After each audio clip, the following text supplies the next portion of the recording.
alguns dias eu gravei um vídeo falando sobre FDICs lá pro Insta. Lá os vídeos são mais curtinhos e aí me pediram para fazer um vídeo um pouco mais longo, explicando melhor o funcionamento desse produto. Bom, se você quiser que eu grave algum vídeo para você, elabore algum conteúdo, pode me mandar uma mensagem por lá, pode deixar um comentário aqui que a gente prepara esse conteúdo para você. Além disso, já clica aqui para seguir nosso canal, assim você não perde nenhuma novidade. Bom, vamos falar um pouquinho então do FDIC, dos fundos de investimento em direitos creditórios. Eles são fundos de renda fixa que estão cada vez mais populares, a gente tem visto com cada vez mais frequência e a demanda por esse tipo de produto tem aumentando muito. E vale a pena talvez olhar para essa classe de ativos como uma diversificação interessante para sua carteira. Bom, mas o que são esses FDICs? O que eles comem, onde eles moram, onde podemos encontrá-los? Vamos falar um pouco mais então aqui, sem mais enrolação, sobre esses fundos. Como o próprio nome já diz, eles são fundos de investimentos em direitos creditórios. Se são fundos que investem em direitos creditórios, faz sentido a gente falar um pouco mais aqui do que são os direitos creditórios para que a gente entenda esse fundo. Direitos creditórios são algo a receber no futuro. Então o FDIC ele compra um fluxo futuro com desconto, valor e prazo definidos. Legal, mas o que significa tudo isso? Significa que os FDICs eles compram dívidas, eles compram recebíveis. Como funciona isso na prática? Vamos colocar um exemplo aqui que eu acho que fica muito mais fácil da gente entender. Digamos que o João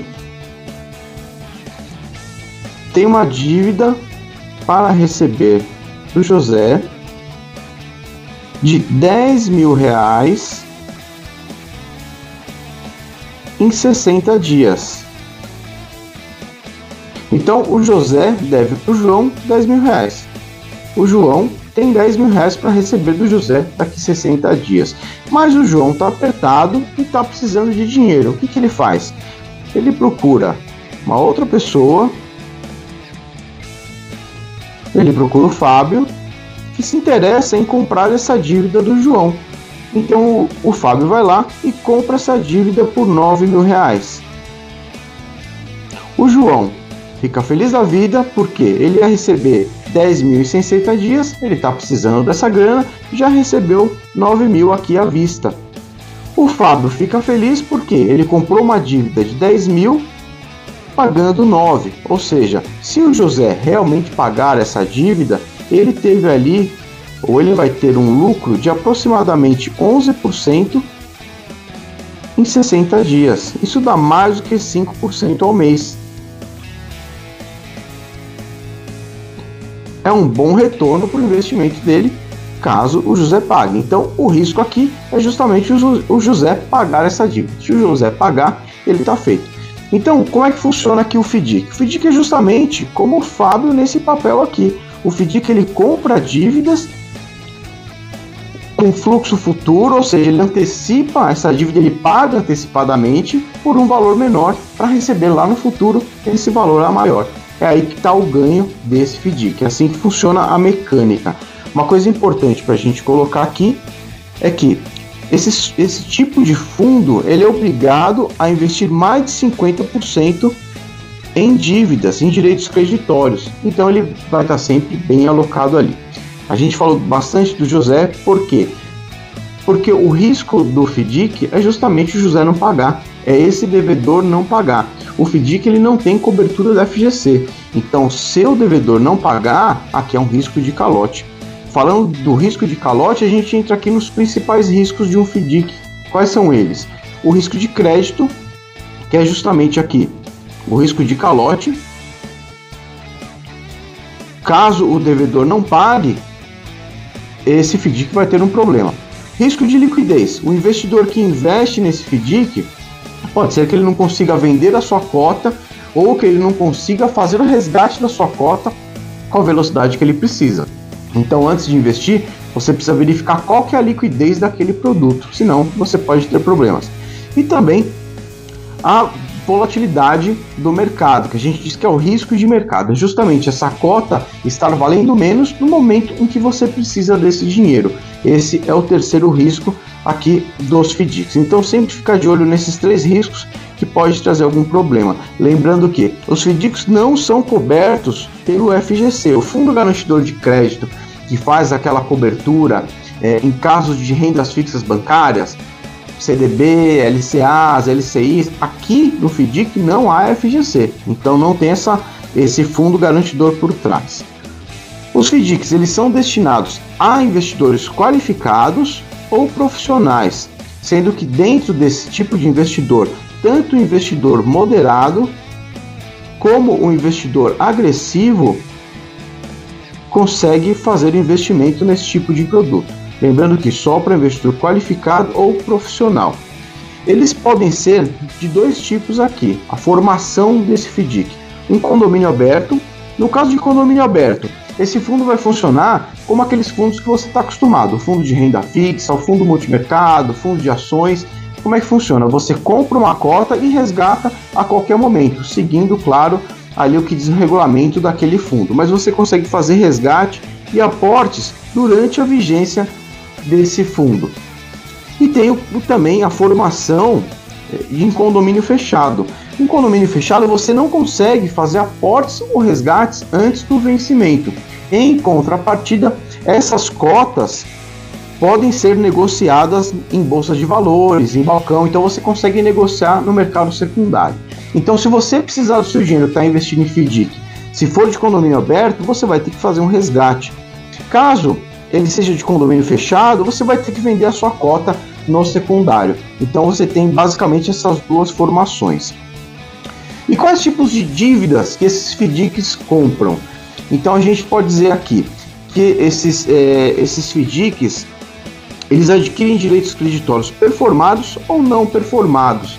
Isso daqui pode fazer bastante diferença no tipo de fundo que você vai investir.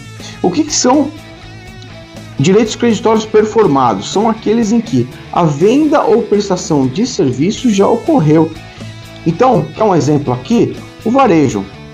Então você tem um grande varejista que ele vende televisões a prazo. Então ele vendeu um monte de televisão para um monte de gente e tem aqueles boletos ali, aquela dívida para receber durante vários meses. O FDIC pode ir lá e comprar essa dívida deles. Então, quem comprou a televisão vai passar a pagar isso para o FDIC, não mais para o varejista. O varejista já recebeu antecipado, já acabou com o risco dele. Agora o risco passa a ser do FDIC. Ele é performado por quê? Porque essa venda já ocorreu. Eu já assinei o contrato ali, eu já comprei a televisão, já fiz o financiamento. Isso encaixa também no financiamento imobiliário. Quando eu já fiz o financiamento, já recebi essa televisão e acabou, é performado. O não performado, por outro lado, ele se trata de venda ou prestação de serviços que vão ocorrer no futuro. Quando você tem um fluxo de caixa muito constante, você consegue negociar esses direitos creditórios não performados. Que é um exemplo aqui, a concessionária que cobra pedágios nas estradas. Ela pode, por exemplo, vender os recebíveis do próximo semestre, do próximo ano. Então ela pode oferecer para o FDIC a venda dos recebíveis, ou seja, das pessoas que vão pagar o pedágio ali do próximo ano. Ela já sabe mais ou menos o quanto vai entrar, ela consegue comercializar isso. E por isso que a gente diz que é não performado, porque essas pessoas ainda não pagaram esse pedágio, mas certamente vão ter pessoas passando ali e a concessionária já sabe mais ou menos quanto é que é.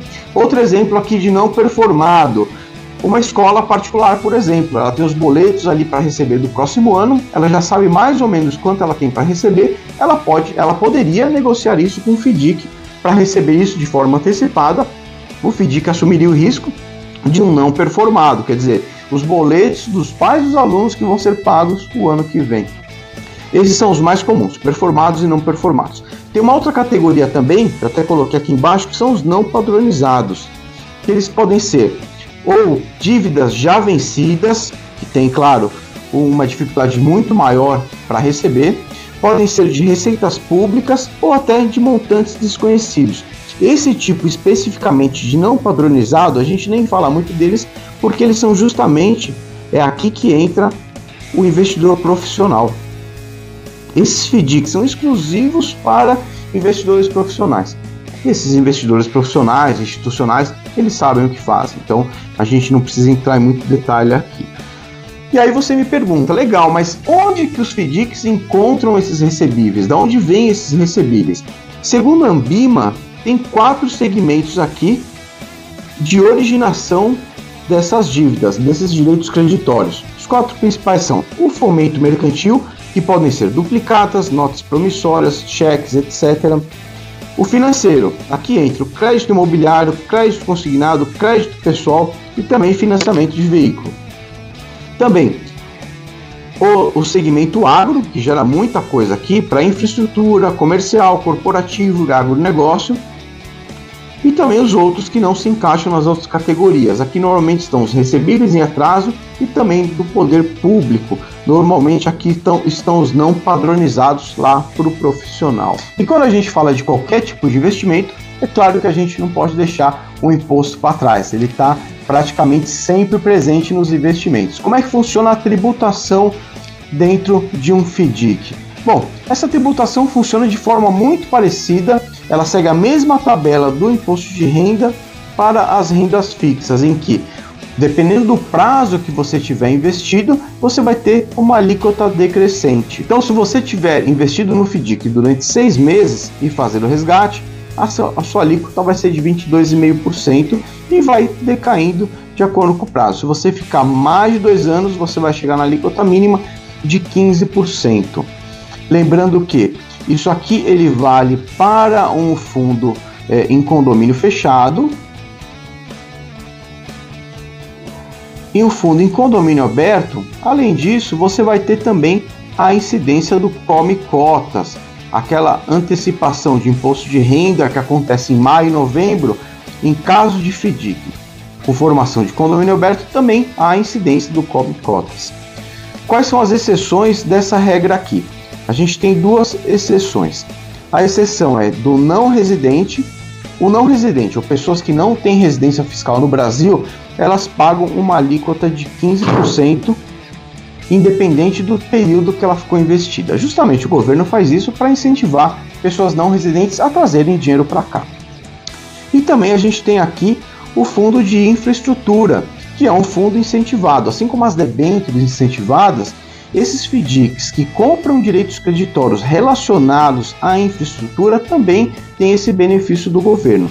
Nesse caso, a pessoa física vai ter uma alíquota de 0%, você é isento da tributação em caso de FDIC de infraestrutura.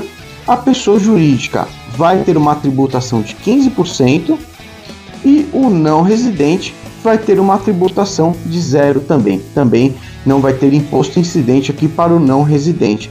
Isso aqui para incentivar tanto o não residente, pessoas físicas a investirem, e também, claro, os FDICs a criarem produtos relacionados à infraestrutura que fazem bem para o nosso país, ajudam na nossa evolução.